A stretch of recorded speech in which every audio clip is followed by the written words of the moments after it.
నమస్తే, welcome to mid day news. నేను Shivani. Bulletin ముందుగా హెడ్లైన్స్ చూద్దాం. సొంత గూటికి ఆళ్ల రామకృష్ణ, సీఎం జగన్ తో భేటీ కానున్న ఆర్కే.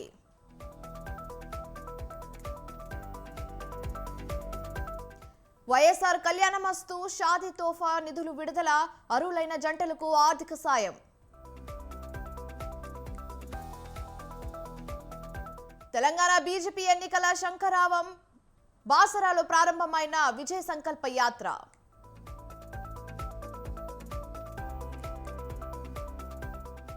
కాసేపట్లో విశాఖ ఐఐఎం, తిరుపతి ఐఐటి బాస్ ఐసర్ ప్రాంగణాలు ప్రారంభం. కర్నూలు ట్రిపుల్ ఐటీని జాతికి అంకితం చేయనున్న మోదీ.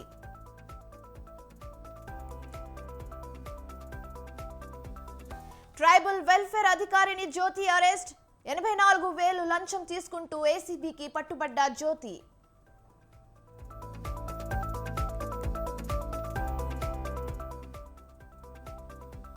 సరూర్ నగర్ లో నిత్య పెళ్లి కొడుకుకు ఆగడాలు, భార్య చనిపోయిందని మరో పెళ్లి చేసుకున్న అమరేందర్.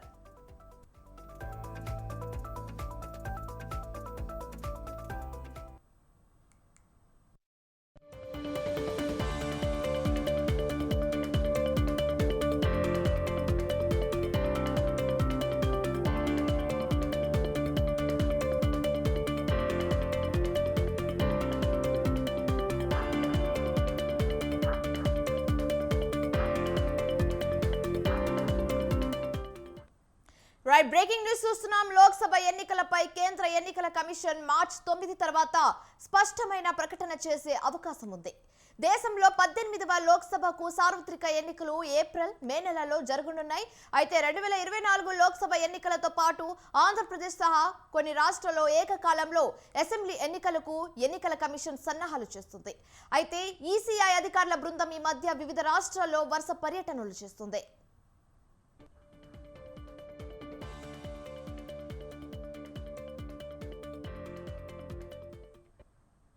జమ్మూ కాశ్మీర్లోని ఎన్నికల ప్రక్రియ ప్రారంభించే అంశాన్ని ఎన్నికల కమిషన్ పరిశీలిస్తుంది.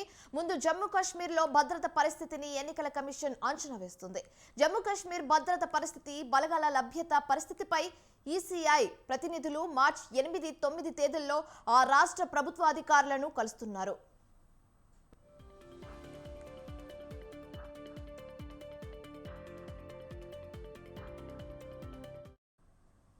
అయితే లోక్సభ ఎన్నికలతో పాటు యూటీలో అసెంబ్లీ ఎన్నికలు నిర్వహించవచ్చా లేదా అని క్షేత్రస్థాయి పరిస్థితులను అంచనా వేసేందుకు వారు మార్చి 12, 13 తేదీల్లో జమ్మూ కాశ్మీర్లో పర్యటిస్తున్నారు. అయితే భద్రతా బలగాల లభ్యతపై అంతా ఆధారపడి ఉంటుందని భద్రతా వర్గాలు తెలిపాయి.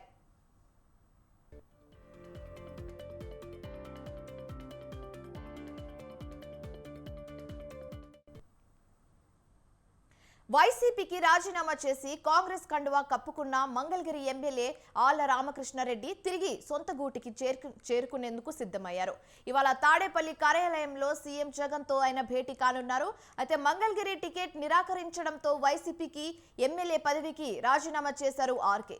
ఇటీవల షర్మిల సమక్షంలో కాంగ్రెస్ పార్టీలో చేరారు. తిరిగి ఆయన మళ్లీ సొంత గూటికి చేరుకుంటారని సమాచారం.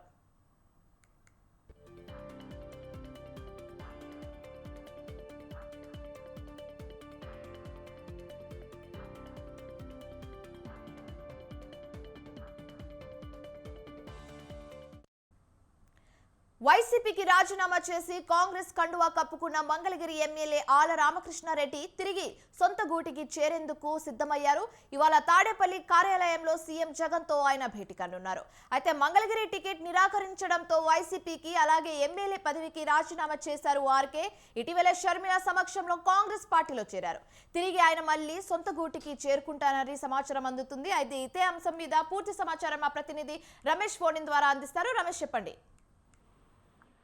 మంగళగిరి ఎమ్మెల్యే ఆళ్ల రామకృష్ణారెడ్డి తిరిగి వైఎస్ఆర్ కాంగ్రెస్ పార్టీలో చేరేందుకు సిద్ధమయ్యారు. ఆయన ఈ రోజు సీఎం జగన్మోహన్ రెడ్డితో భేటీ కానున్నారు. ఈ భేటీలో ఆయన సీఎం జగన్ సమక్షంలో వైఎస్ఆర్ కాంగ్రెస్ పార్టీ కండువా కప్పుకోనున్నారు. మంగళగిరి ఎమ్మెల్యేగా 2 సార్లు ఆళ్ల రామకృష్ణారెడ్డి వైఎస్ఆర్ కాంగ్రెస్ పార్టీ తరఫున విజయం సాధించారు. అయితే వచ్చే ఎన్నికల్లో మంగళగిరి ఎమ్మెల్యే సీటు బీసీ సామాజిక వర్గానికి ఇవ్వాలని సీఎం జగన్ గతంలో భావించారు. దీంతో ఎమ్మెల్యే టికెట్ రాదని భావించిన ఆళ్ల రామకృష్ణారెడ్డి వైఎస్ఆర్ కాంగ్రెస్ పార్టీకి, అదేవిధంగా ఎమ్మెల్యే పదవికి కూడా రాజీనామా చేశారు. ఆ తర్వాత ఆయన షర్మిల సమక్షంలో కాంగ్రెస్ పార్టీలో కూడా చేరారు. అయితే ఇటీవల కాలంలో తిరిగి మళ్ళీ ఆయన వైఎస్ఆర్ కాంగ్రెస్ పార్టీలోకి తీసుకొచ్చేందుకు పార్టీ ముఖ్య నేతలు ప్రయత్నాలు చేశారు. ప్రధానంగా విజయసాయి రెడ్డితో పాటు అయోధ్య రామరెడ్డి కూడా ఆళ్ల రామకృష్ణారెడ్డిని తిరిగి పార్టీలోకి రావాలంటూ చేసినటువంటి ప్రయత్నాలు ఫలించాయి. అందులో భాగంగానే ఆయన ఈ రోజు సీఎం జగన్మోహన్ రెడ్డితో సమావేశం కానున్నారు. తిరిగి వైఎస్ఆర్ కాంగ్రెస్ పార్టీ కండువా కూడా కప్పుకోనున్నారు. అయితే మంగళగిరి సీటు విషయంలో ఆయనకి ఏమైనా హామీ లభించిందా లేదా అనేది మాత్రం చూడాల్సి ఉంటుంది. ప్రస్తుతానికి మంగళగిరి వైఎస్ఆర్ కాంగ్రెస్ పార్టీ అసెంబ్లీ ఇన్ఛార్జిగా గంజి చిరంజీవిని నియమించారు. అయితే వచ్చే ఎన్నికల్లో గంజి చిరంజీవికి టికెట్ ఇచ్చే అవకాశం లేదని ఒకవైపు ప్రచారం జరుగుతోంది. గంజి చిరంజీవిని మారుస్తారనే ప్రచారం జరుగుతున్నటువంటి నేపథ్యంలో తిరిగి ఎమ్మెల్యే ఆళ్ల రామకృష్ణారెడ్డి సొంతగూటికి చేరుకోవడంతో ఆయన టికెట్ హామీ లభించిందా లేదా అనేది కూడా కొంత ఆసక్తిగా మారిందని చెప్పుకోవచ్చు. మొత్తంగా చూస్తే మాత్రం గతంలో టికెట్ రాదనే భావనలో ఉన్న ఆళ్ల రామకృష్ణారెడ్డి వైఎస్ఆర్ కాంగ్రెస్ పార్టీకి, అదేవిధంగా ఎమ్మెల్యే పదవికి రాజీనామా చేశారు. ఇప్పుడు తిరిగి ఆయన మళ్ళీ వైఎస్ఆర్ కాంగ్రెస్ పార్టీలో చేరేందుకు నిర్ణయం తీసుకున్నారు. మరోవైపు పార్లమెంట్ ఎన్నికల ప్రచారానికి కమలం పార్టీ శ్రీకారం చుట్టింది. నేటి నుంచి మార్చి 2 వరకు విజయ సంకల్ప యాత్ర పేరుతో రథయాత్రలు చేపట్టింది. అందులో భాగంగా ఉదయం బాసర సరస్వతి దేవి ఆలయం నుంచి బీజేపీ విజయ సంకల్ప యాత్ర ప్రారంభమైంది. ఎంపీ సోయం బాపురావు, ఎమ్మెల్యే రామారావు పాటిల్ వాహనాలకు పూజలు నిర్వహించి అనంతరం యాత్రను ప్రారంభించారు. అయితే నారాయణపేటలోని బీజేపీ రాష్ట్ర అధ్యక్షుడు కిషన్ రెడ్డి పాల్గొన్నారు. తాండూరులో రథయాత్రలో బీజేపీ జాతీయ ప్రధాన కార్యదర్శి బండి సంజయ్ పాల్గొంటారు.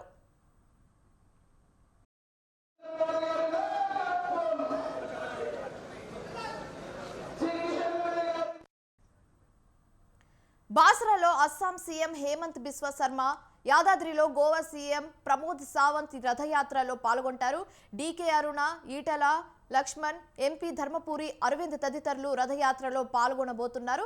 అయితే 17 పార్లమెంట్, 14 అసెంబ్లీ సెగ్మెంట్లలో 5,500 కిలోమీటర్ల మేర రథయాత్రలు సాగనున్నాయి.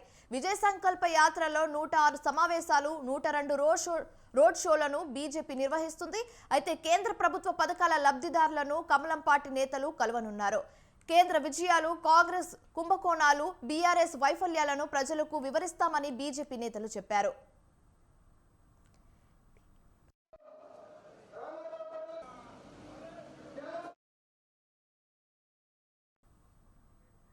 భైన్సాలో ప్రారంభ సభకు అస్సాం సీఎం హేమంత్ బిశ్వ శర్మ హాజరు కానున్నారు. అలాగే ఆదిలాబాద్, పెద్దపల్లి, నిజామాబాద్ పార్లమెంట్ నియోజకవర్గాల్లో యాత్ర సాగనుంది. సమ్మక్క సారలక్క జాతర ఉండటం వల్ల వరంగల్ జిల్లా పరిధిలో 3 రోజులు ఆలస్యంగా విజయ సంకల్ప యాత్ర ప్రారంభమవుతుంది.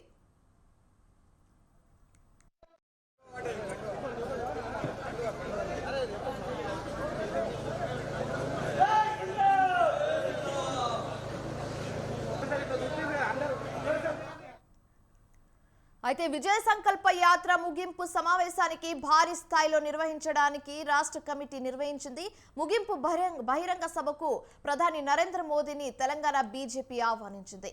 అయితే విజయ సంకల్ప యాత్రతోనే పార్లమెంట్ ఎన్నికల ప్రచారానికి శ్రీకారం చుట్టబోతుంది కమలం పార్టీ.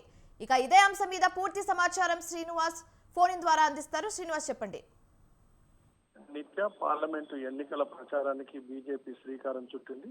ఈ రోజు విజయ సంకల్ప యాత్రతో ఎన్నికలకు సిద్ధమని ఒక పిలుపును బీజేపీ ఇస్తుంది. ఈ రోజు జరిగేటువంటి విజయ సంకల్ప యాత్రలో అంటే మహబూబ్నగర్, ఉమ్మడి మహబూబ్నగర్ జిల్లా నారాయణపేట నియోజకవర్గంలో కృష్ణా నది తీరాన కేంద్ర మంత్రి, రాష్ట్ర బీజేపీ అధ్యక్షుడు కిషన్ రెడ్డి ఈ యాత్రను ప్రారంభించారు. ఈ కార్యక్రమంలో జాతీయ ఉపాధ్యక్షులకు డీకే అరుణ కూడా పాల్గొంది. అదే విధంగా తాండూరులో జరుగుతున్నటువంటి విజయ సంకల్ప యాత్రను పార్టీ మాజీ అధ్యక్షుడు, జాతీయ ప్రధాన కార్యదర్శి బండి సంజయ్, అదే విధంగా జాతీయ నాయకులు పిఎల్ వర్మ ఈ కార్యక్రమంలో పాల్గొన్నారు. అదే విధంగా బాసర, యాదాద్రిలో జరుగుతున్నటువంటి కార్యక్రమాలకు కూడా బీజేపీ పాలిత ముఖ్యమంత్రులు, ఇటు గోవా ముఖ్యమంత్రి, అస్సాం ముఖ్యమంత్రులు కూడా హాజరవుతున్నారు. ప్రధానంగా విజయ సంకల్ప యాత్ర ఈ పార్లమెంటు ఎన్నికలను దృష్టిలో పెట్టుకొని జరుగుతున్నటువంటి యాత్రగా మనం చెప్పుకోవచ్చు. ఈ ఎన్నికల బీజేపీ టార్గెట్ 10 పార్లమెంటు స్థానాల్లో విజయం సాధించి కేంద్ర ప్రభుత్వంలో కీలక పాత్ర పోషించాలనేటువంటి లక్ష్యంతో ఈ విజయ సంకల్ప యాత్రను ప్రారంభించారు. ప్రధానంగా ఈ 10 సంవత్సరాల్లో ప్రధాని నరేంద్ర మోడీ ప్రభుత్వం సాధించిన విజయాలు, అంతర్జాతీయ ఖ్యాతితో పాటు దేశ అభివృద్ధి, అదే విధంగా సామాజిక అంశాలు, సంక్షేమ పథకాల వంటి వాటిని ప్రజల్లోకి తీసుకువెళ్లడంతో పాటు గత ప్రభుత్వంలో జరిగినటువంటి కాంగ్రెస్ ప్రభుత్వంలో జరిగినటువంటి అవినీతి, అక్రమాలు, కుంభకోణాలతో పాటు తెలంగాణలో బీఆర్ఎస్ ప్రభుత్వం చేపట్టినటువంటి ప్రజా వ్యతిరేక విధానాలను ప్రజల్లోకి తీసుకుపోయే విధంగా ఈ కార్యక్రమం ఉంటుందని చెప్పవచ్చు. నిత్య.